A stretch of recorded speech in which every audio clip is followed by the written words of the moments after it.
नमस्कार दोस्तों, मैं सुबोध विद्वान फिर हाजिर इस वीडियो में। सबसे पहले नए वर्ष की बहुत बहुत बधाई आप सभी मेरे दर्शकों को। मित्रों, पिछले वीडियो में मैंने आपसे बताया था कि प्रेजेंट हैबिट है आपकी जो एस या ई एस डू या डज में पूरी चलती है। सुबह से लेकर शाम तक आप जो भी एक्टिविटी करते हैं वो सारी की सारी आपकी प्रेजेंट हैबिट में जाती है। पिछले वीडियो में आपने देखा होगा।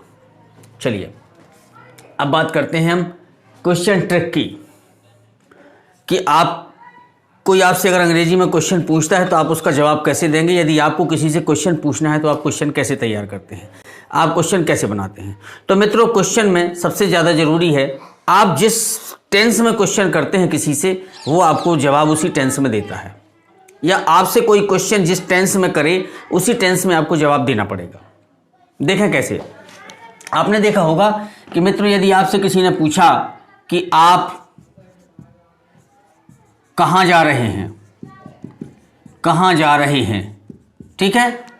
मैंने बताया था हेल्पिंग वर्ब या पहचान। तो सबसे पहले हमने वाक्य को पहचाना रहे हैं, यानी हिंदी में वाक्य के अंत में पहचान दी रहती है जिसको आप हेल्पिंग वर्ब का नाम देते हैं, ठीक है। हिंदी वाक्य में अगर आपको किसी ने रहा है, रही है, मैं पूछा है कि आप कहाँ जा रहे हैं, तो आपका जवाब भी होगा कि मैं स्कूल जा रहा हूँ, जबकि आप ये जवाब नहीं देंगे कि मैं स्कूल जाऊँगा।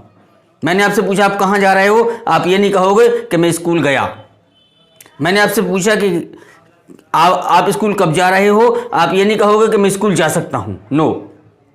क्यों? क्योंकि जिस टेंस में क्वेश्चन होगा उसी टेंस में जवाब दिया जाएगा। कहने का आशा है अगर रहा है में क्वेश्चन है तो जवाब भी रहा है में होगा, यदि रहा था में क्वेश्चन है तो आपका जवाब भी रहा था में होगा। इससे ये सिद्ध होता है कि अगर हिंदी का वाक्य रहा है रही है में दिया है तो आप हिंदी के वाक्य को रहा है रही है से पहचानते हैं, रहा था रही थे से पहचानते हैं, सकता है सकती है से पहचानते हैं। लेकिन अंग्रेजी के वाक्य को हम हेल्पिंग वर्ब, इनको हेल्पिंग वर्ब कहते हैं, हेल्पिंग वर्ब से पहचानते हैं। मैंने हेल्पिंग वर्ब के ऊपर बहुत अच्छा वीडियो बनाया है, आप मेरा लिंक पर जाकर के मेरा पिछला वीडियो हेल्पिंग वर्ब की मैं डिटेल जानकारी वीडियो देख सकते हैं। तो जैसे इस क्वेश्चन को आप देखें कि आप कहाँ जा रहे हैं, तो आपका क्वेश्चन है कि where are you going. Clear. अपन ने क्या पहचाना, इसमें रहा है दिया है, इसमें आर दिया है। जिस सहायक क्रिया और क्रिया में क्वेश्चन होगा उसी सहायक क्रिया के साथ आप आंसर देंगे हमेशा, ये ध्यान रखना।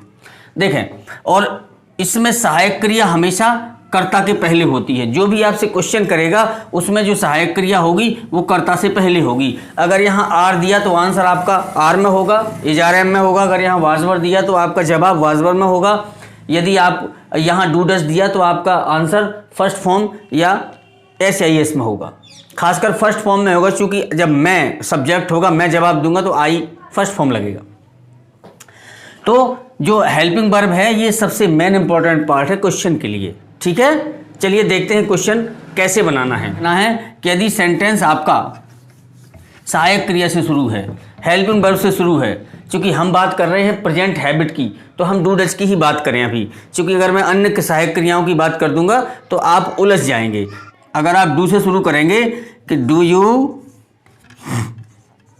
ईट, क्या जब भी सहायक क्रिया से वाक्य शुरू होगा तो वो हिंदी में क्या से होता है, डू यू ईट, क्या तुम खाते हो।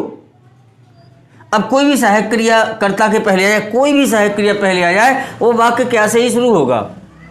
यहाँ अगर आपसे कह दिया कि डू यू ईट, तो आपने कहा, आपसे पूछा गया क्या तुम खाते हो, हम यहाँ कर दें विल यू ईट, तो विल का अर्थ निकल आएगा क्या तुम खाओगे। हम कहते हैं कैन यू ईट, तो इसका मतलब हो जाएगा क्या तुम खा सकते हो। इसका मतलब है चाहे कोई भी सहायक क्रिया सब्जेक्ट के पहले दी हो, यानी वाक्य किसी भी सहायक क्रिया से शुरू हो, आपका क्वेश्चन हिंदी में उसका जो सेंस निकलेगा वो क्या से शुरू होगा मित्रों, ठीक है।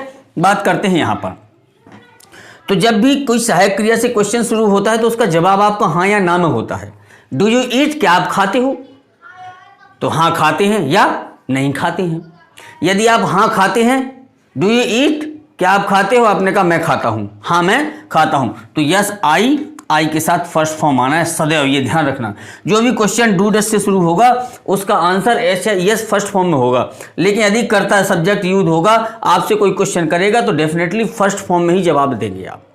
और अगर यही आपने मना कर दिया कि नो मैं नहीं खाता हूं, तो डू नॉट लग जाता, क्योंकि डू इसमें लगा है। क्योंकि बिना सहायक क्रिया का कोई भी सेंटेंस नहीं होता है। केवल सहायक क्रिया दो सेंटेंसेस में कभी प्रयोग नहीं होती है। जैसे प्रेजेंट इंडेफिनिट का सिंपल सेंटेंस में कोई हेल्पिंग वर्ब नहीं होती है, एस या एस से सपोर्ट लेते हैं। उसी प्रकार पास्ट इंडेफिनिट में भी सेकंड फॉर्म लगती है, कोई भी हेल्पिंग वर्ब नहीं लगती सिंपल सेंटेंस में। तो इन दोनों टेंसेस में ही हेल्पिंग वर्ब का इस्तेमाल नहीं होता, इसलिए आपको ध्यान रखना है कि डू से शुरू होगा तो फर्स्ट फॉर्म में ही आप जवाब देंगे। यही सब्जेक्ट आप होंगे और यही क्रिया होगी, जो क्रिया लगी होती है क्वेश्चन में वही होगी। अगर नेगेटिव है तो आपने कह दिया मैं नहीं खाता हूं, no I do not eat. आपसे किसी ने पूछा do you go to home, क्या आप घर जाते हो? आपने कहा डू से शुरू है, क्या हो गया? Do you go to home. या तो जाते हो तो यस आई गो, इसमें कोई हेल्पिंग वर्ब लगना है, यस वर्ब भी यही लगेगी, यू की जगह I go to home, go to home.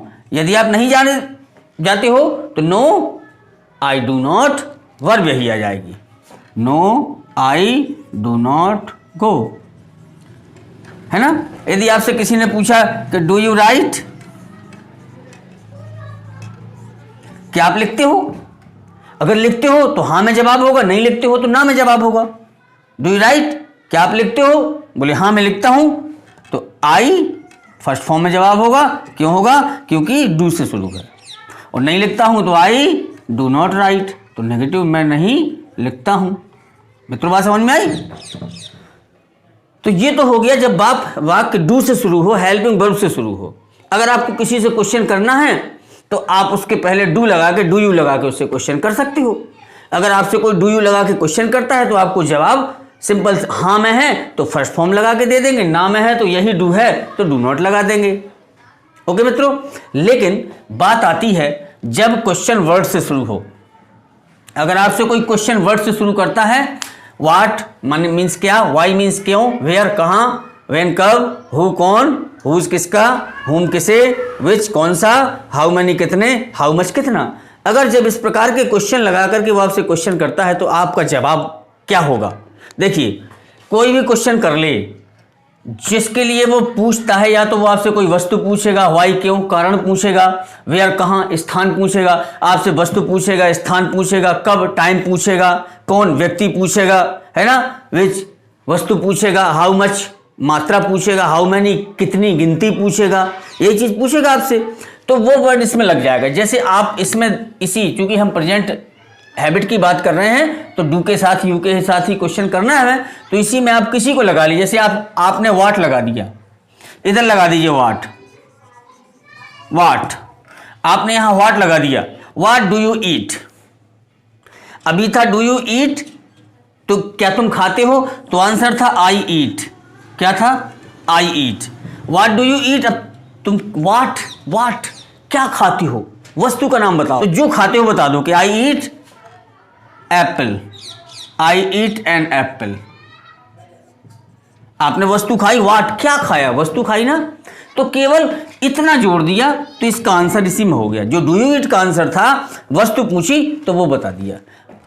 अब दूसरे में देखें, वाट की जगह मान लीजिए वो लगा देता वेयर, इसी में वेयर लगा देता, where do you eat, where कहाँ, डू यू ईट तुम कहाँ खाते हो, कहाँ, तो कहाँ खाते हो, स्थान पूछ रहा ना, मैं रूम के अंदर खाता हूं, तो इसी में I eat in the room.